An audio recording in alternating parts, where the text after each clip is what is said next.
Good morning and welcome to the Whiteboard Academy. In today's section, we will be covering some of the MCQs of geography section.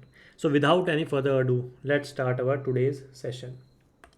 The very first question is regarding the hot wet equatorial climate. So आप पढ़ना start कीजिए क्या लिखा है इसमें. Hot wet equatorial climate, the diurnal range of temperature. So this is the diurnal. It means the maximum and the minimum temperature in a day, that is known as diurnal. Range of temperature is very small, okay, but the annual range of temperature, इसका मतलब क्या है, maximum as well as minimum in a year. So the question is asking us, in the hot wet equatorial climate, the diurnal range of temperature is low and the annual range of temperature is high. देखिए हमको अच्छे से पता है, if this is the earth and this is our equator. So equator पे क्या होता है, maximum heat for the theoretical purpose, but the actual maximum heat is in the tropics. ठीक है. So maximum heat is at equatorial region. The region will be covered with the clouds all throughout the year, as well as there is a heightened form of temperature क्योंकि heat ज़्यादा है. Hence, the maximum and the minimum or the diurnal range of temperature is very small. It is indeed correct. As well as the annual range of temperature is also very small. So this is incorrect. The double rainfall peaks coinciding with the equinoxes are a characteristic feature of equatorial climate. Yes, अगर हम जी सी Leong पढ़े उसमें हमको maps दे रखे हैं and there you will see the rainfall pattern and these double rainfall peaks, these are rainfall peaks will coincide with the equinoxes. तो equinox मैंने आपको पहले क्या बताया था, सितंबर and March. So these will coincide with the equinoxes month. So it is indeed correct. Hence we have been asked what is the correct option. Only 2. With reference to the intertropical convergence zone, consider the following statements. It is an area where air tends to descend. Absolutely wrong. देखिए ITCZ is the line, imaginary line, where trade winds of both the hemisphere will converge, and this line will move with the apparent movement of the sun. Hence, if this line is at equator or at tropics, अगर दोनों side की trade winds यहाँ converge हो रही हैं तो ये कहीं जाएंगी भी तो भाई अगर क्रॉस सेक्शनल व्यू है, यहाँ से ट्रेड विंड्स आ रही है यहाँ से, सो दे विल गो अपवर्ड्स. इसका मतलब they will ascend. It is an area where air tries to ascend, so it is incorrect. In July, ITCZ is located around 20 degree south, अच्छे से देखिए, and 25 degree south. मेरे को monsoon का एक अच्छी से चीज़ पता है, and I have taught this in regular lectures.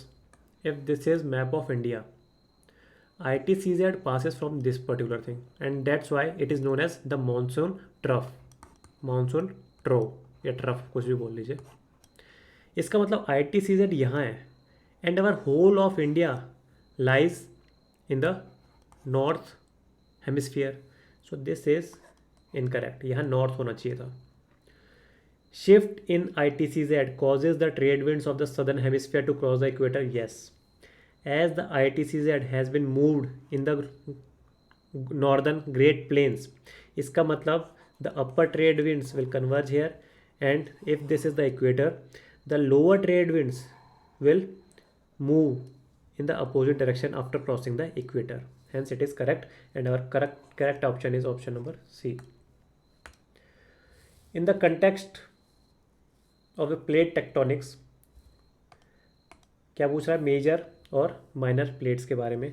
सो हमको पता है Pacific is the only major totally oceanic plate, and Cocos and नाग्जा इज द minor plate. अभी देख लेते हैं कहाँ कहाँ है ये चीज़ें। So this is our North America, this is our South America. देखिए इधर है एक plate that is known as Juan de फूका। फिर यहाँ एक अच्छी सी प्लेट है बड़ी सी, एंड देन एक यहाँ प्लेट है। So this is the I think Nazca and this is the Cocos. Understood. So these three are minor plates. और भी हैं, अरेबियन प्लेट है, देन फिलीपींस प्लेट है, तो ये सारी माइनर प्लेट्स होती है। So this is incorrect, these both are correct. A warm summer with offshore trade winds, a concentration of rainfall in winter. अरे भाई वो आगे पढ़ने की मुझे ज़रूरत ही नहीं है। रेनफॉल इन विंटर मतलब मेडिटेरेनियन, आप भी सीख लीजिए। Rainfall in winter in our India, rainfall कब होती है? Summers. Understood. With reference to the earthquakes, consider the following statements. The point where the energy is released is called the focus. जहाँ से एनर्जी रिलीज हो रही है, yes. The point directly above the focus is hypocentre, no. The alternative name of focus is hypocentre. Epicenter is the first point that experiences earthquake waves and it is correct. So option 1 and 3. This is our earth. This is focus or epicenter. The point directly above it is known as, sorry focus और hypocentre है ये. The point directly above it is epicentre. आज तो एक pen को क्या हो गया, सही से नहीं लिख रहा है. So how do you remember these things? Epic चीज़ें कहाँ होती है? On the crust of earth. क्यों? क्योंकि वहाँ एवेंजर्स हैं. Understood. So epicentre is at earth crust and it is the first point that experiences earthquake waves. What are the types of earthquake के waves? P waves and S waves.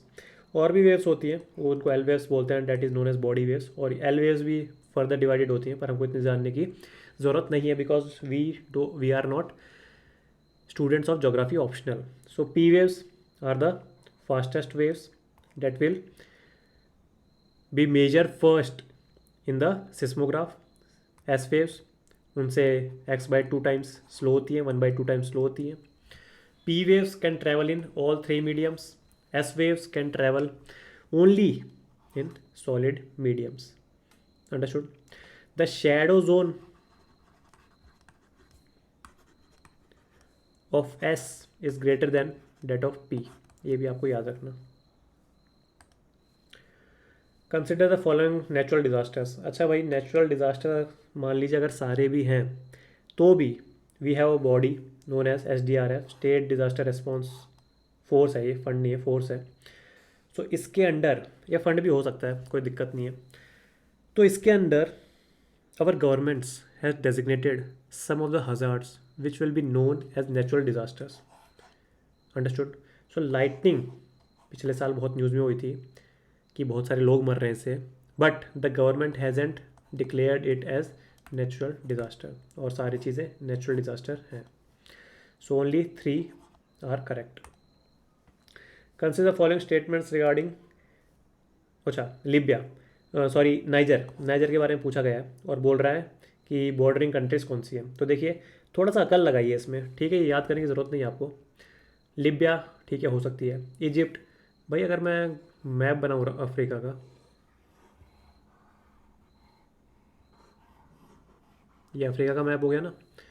सो देखिए अगर map बनाऊँ मैं, यहाँ होती है MALE और यहाँ बीच में छोटा सा होता है हमारे पास टूनीशिया.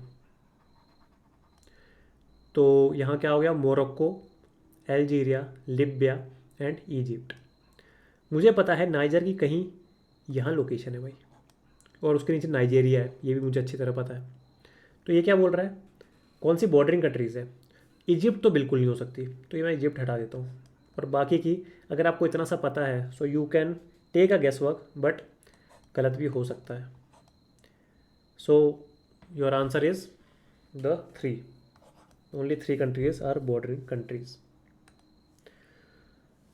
अच्छा, स्मिशिंग अटैक अभी न्यूज़ में था। So what are smishing attacks, ये जान लीजिए। Attackers impersonate trusted entities in text messages. आपके पास कोई मैसेज आ जाता है कि sir your Yahoo services has been expired, to recharge please click on the below link.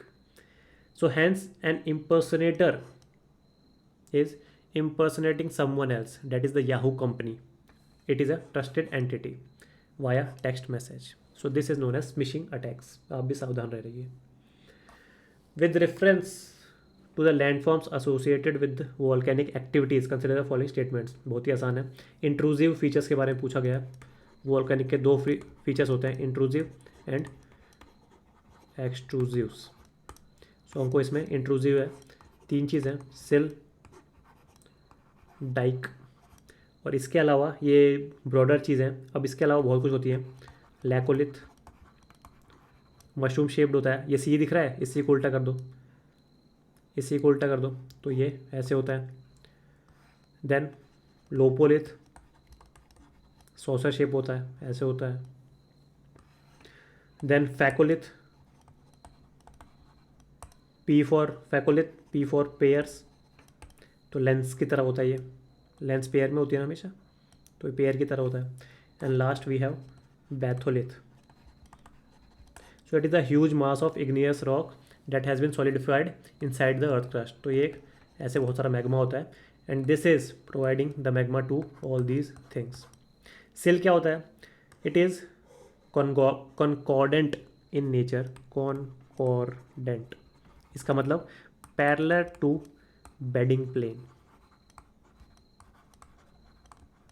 अभी मैं पूरा डायग्राम नहीं बना सकता, but in the regular geography course मैंने इसको अच्छे से एक्सप्लेन किया हुआ है. सो ये हॉरिजॉन्टल होते हैं and these are the vertical और inclined version and these are known as discordant. Why? Because they are perpendicular और inclined to the nature of the bedding plane. तो अब देख लेते हैं. Sills are solidified horizontal lava layers inside the earth. Dikes are vertical intrusions that develop into wall-like structure. Batholiths are huge mass of igneous rocks formed due to solidification of hot magma inside the earth. So all three are correct. So यही था आज के लिए. Hope so आपकी prelims की तैयारी अच्छी चल रही होगी. If you are lacking the content, please like the video, share it with your friends and subscribe to our YouTube channel. तब तक के लिए goodbye and जय हिंद.